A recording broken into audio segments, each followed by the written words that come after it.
session, we're going to have our sharing about our chosen CST team, which is Call to Family, Community, and Participation, together with our chosen encyclical, which is Centesimus Annus 1991 by Pope John Paul II.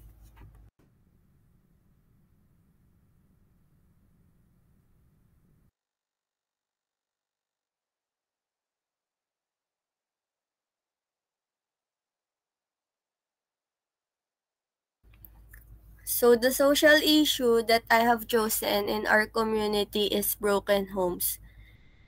The issue of broken homes is a significant social reality that impacts individuals and communities profoundly.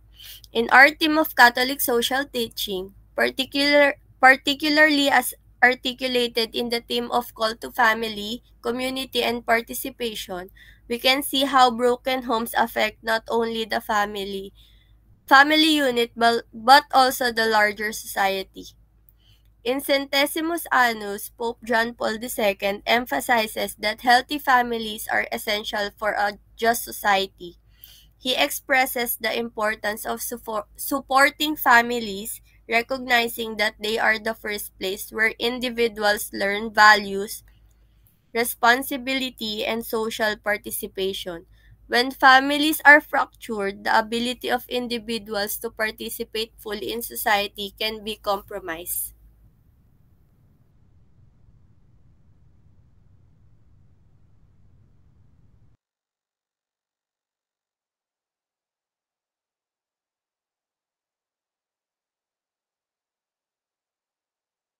Hello. Yung akin naman is the family as sanctuary of life and foundation for society. Many families struggle to put food on the table because they don't have enough jobs. This is make it hard for parents to provide for their child's needs and create safety and loving environment. The family which should be a sanctuary for life becoming unsustainable.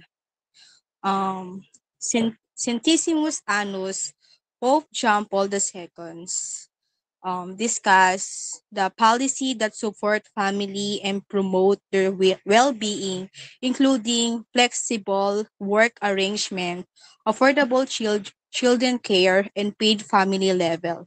It encouraged the individual to prioritize family time and cultivate the culture of gratitude and focusing on experience and relationship rather than material possessions. Yun lang po. Thank you.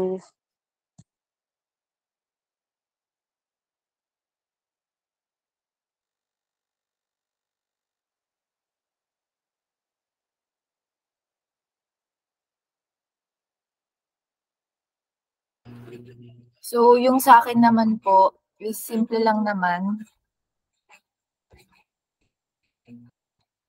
Yung sa CST team is the call to community. Call to call to community because it is rooted in the belief that humans are inherently social beings, created to live in relationships with others. And this Catholic social teaching principle emphasizes the responsibility of individuals to participate actively in their communities and to work for the common good. Choosing this team means recognizing that our fulfillment is not found in isolation, but through engaging with and supporting one another. It calls us to be aware of the needs of those around us, to advocate for justice, and to build environments where everyone can thrive spiritually, physically, and emotionally. This call is especially important in today's world where many feel disconnected or marginalized. By focusing on community, you align yourself with the belief that every person has something valuable to contribute and that through unity we can address societal challenges more effectively. And sa encyclical naman, Centesimus Annus, an encyclical by Pope John Paul II, directly aligns with the Catholic social teaching theme of call to family, community, and participation in several profound ways. At isa na dun is yung community and the common good. The encyclical stresses that people are social beings who achieve their fulfillment in relationships and participation in community life. Centesimus Annus calls for active involvement in social, economic, and political life to contribute to the common good. This perfectly reflects the idea na everyone has a role to play in building a just and compassionate society. Ayun lang naman po. Thank you po.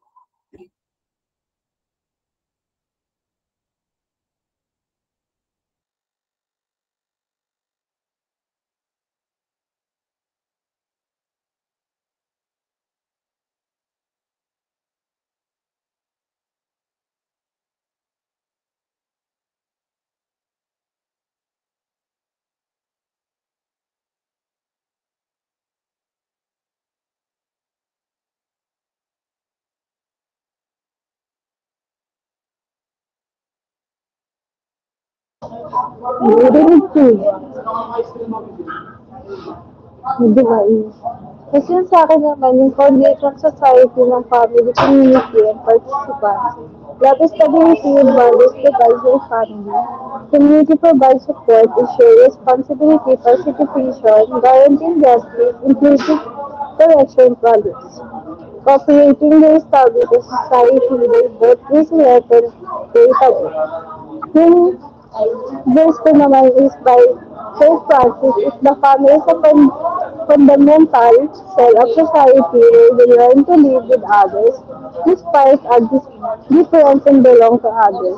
It is also a place where parents pass the faith to their children. Yun lang. Thank you.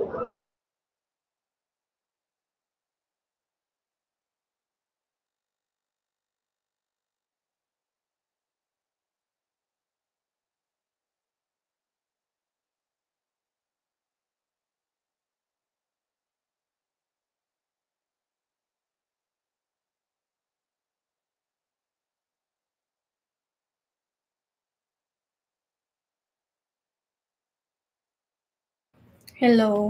Yung sa akin naman is call to family and community.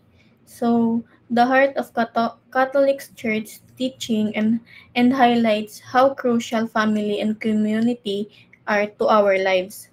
It reminds us that we are naturally social beings and our sense of dignity and well-being is intertwined with our connections to other.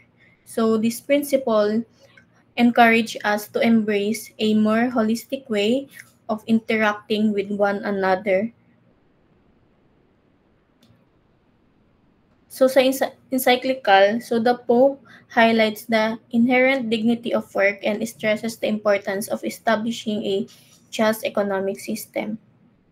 He calls for solidarity and supporting one another as a community and subsidiarity. Yun lang. Thank you.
Hello po.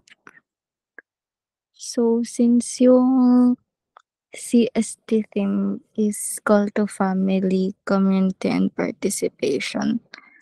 Uh, I connected it po sa encyclical na Fratelli Tutti, wherein the teaching includes the social nature of the person. So yung Fratelli Tutti kasi it emphasizes the inherent social nature of human beings, aligning with the teaching's assertion that the person is not only sacred but also social. So in this encyclical, Pope Francis stresses the importance of human relationships and our interconnectedness. The next point dito is yung societal organization and human dignity. The encyclical discusses how political, economic, and social structures impact our human dignity, and the teachings focus on how societal organization affects individuals' capacity to grow in community. Then yung next naman is yung participation in society. So this encyclical strongly advocates for active participation in society and politics, reinforcing the teaching's emphasis on the right and duty to participate in seeking the common good.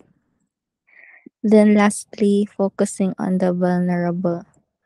So this encyclical places significant emphasis on caring for the poor and vulnerable, aligning with the teaching's calling to seek the well-being of all, especially those on the margins.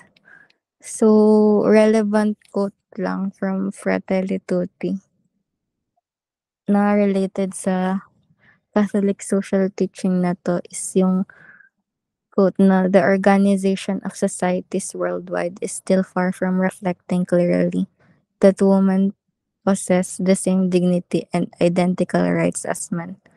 We say one thing with words, but our decisions and the reality tell another story. Indeed, doubly poor and are those women who endure situations of exclusion, mistreatment, and violence since they are frequently less able to defend their rights. So this is a passage from Fratelli Tutti paragraph 23. This passage reflects how societal organization affects human dignity and the capacity of individuals to fully participate in community life. Yun lang, thank you. Po sa reflection ko doon sa seatwork po natin, which is yung list ng mga social realities. Napansin ko lang po sa city namin is meron po talagang unaddressed issues, lalo na yung sa mga roadworks, katulad po ng mga daan. Laging may mga ginagawang daan sa city namin dito sa Caloocan, pero yung mga daan talaga na bako-bako, yung mga kailangan talaga um, ng repair is hindi naman talaga nare-repair. That is one. And then, syempre, di rin natin maiwasan na yung ibang mga barangay dito is di naman talaga sila responsive sa community nila. Which is, may mali rin syempre kasi napaniwala tayo ng mga officials nung panahon na na nangangampanya sila, and siyempre binoto sila ng mga tao, eh, hindi alam ng mga tao na gano'n pala sila. So, ang ending yung mga barangay po dito sa city namin ay hindi lahat responsive. Specifically na po yung dito sa barangay namin. And then lastly, yung pinaka napansin ko talaga sa city namin is yung, problema sa teenage pregnancy. Um Ito po yung isa sa mga napansin ko lalo na nung last year nung kasagsagan ng pandemic. I mean nung patapos na po ng pandemic or in the middle of pandemic, marami po talagang kaso ng teenage pregnancy, which is kailangan po talagang i-address natin na social issue. So, feeling ko po kaya po nagkakagano'n is because kulang po siya sa um, response ng Pilipinas and ng higher positions like ng president and the senator. Feeling ko kailangan pa natin gumawa ng mga batas na para po sa pag-address ng mga social realities na 'to. Kasi hindi lang naman po sa'tin manggagaling 'to kundi pati na rin sa utos ng mga nakakataas.